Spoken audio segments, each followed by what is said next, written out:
Welcome back. Well, Director of National Intelligence Tulsi Gabbard confirming that the Trump administration is considering pursuing charges against former President Barack Obama after declassified documents allege he and his team laid the groundwork for the Russia collusion probe. Watch this.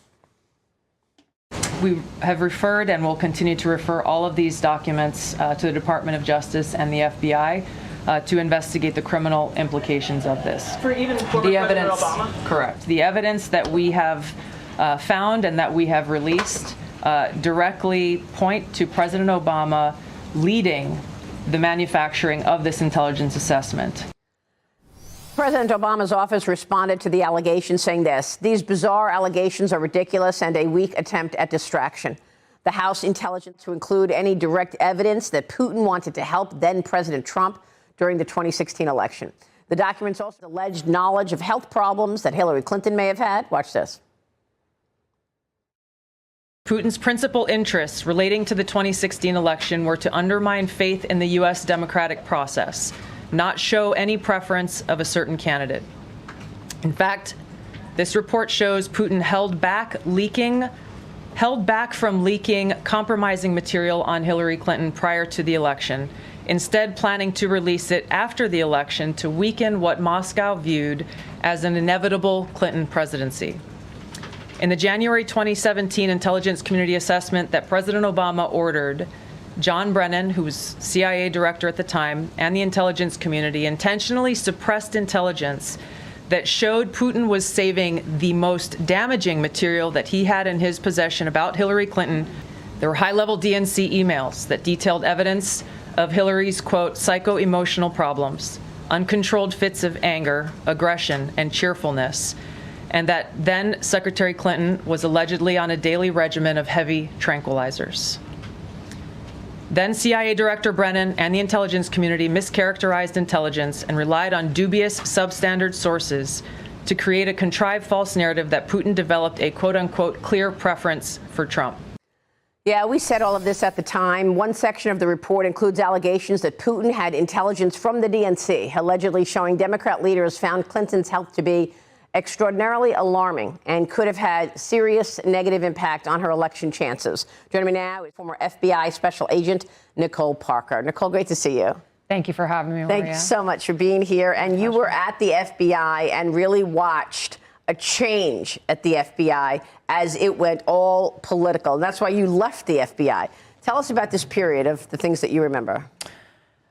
For me, the most notable date in my time at the FBI was July 5th of 2016, when Jim Comey came before America and said no reasonable prosecutor would charge Hillary Clinton. And all FBI agents were watching. I remember standing in my boss's office with a group of agents, and our jaws were on the ground, and we're like, what did he just say? Because what he had done was basically read an indictment against Hillary Clinton and then just said, you know what, no one would charge this, move along, let's keep going.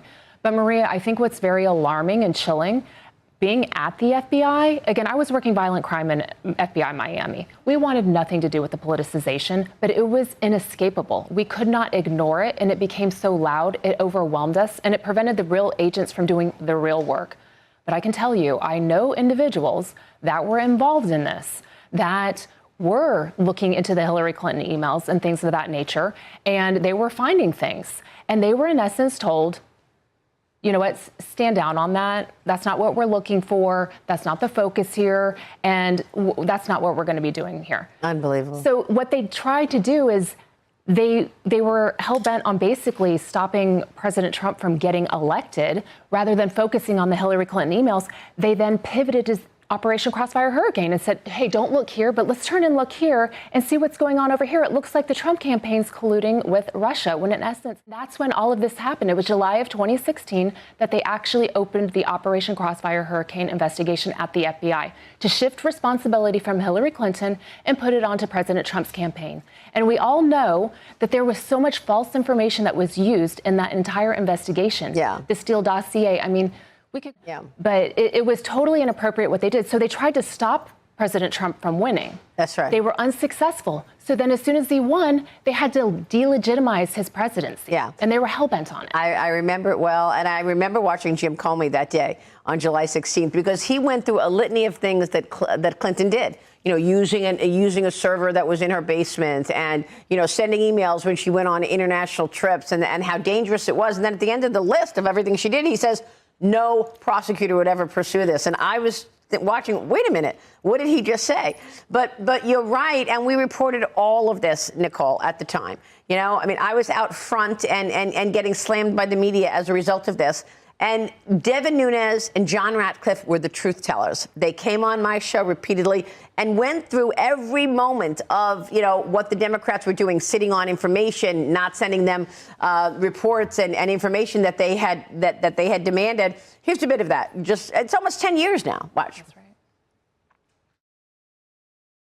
There are more you can point to. I mean, the idea that Cheryl Mills got immunity after lying to the FBI, and a number of other Clinton cronies getting immunity after actually lying to the FBI, creating all this non-Russia probe and getting a special counsel involved. So the bottom line is, where are the charges? How does this go? Was Barack Obama and Hillary Clinton basically pulling the strings? Everybody, I think, but the Trump campaign and Republicans and the American people, everybody else outside of those three groups knew about the dossier and were actively trying to open investigations, start investigations to use this dirt to go after the other campaign. Hillary Clinton goes to run for president, and she's got the full weight and strength and power of the U.S. government behind her, where FBI and other agencies are completely politicized to make sure she wins, and she still lost.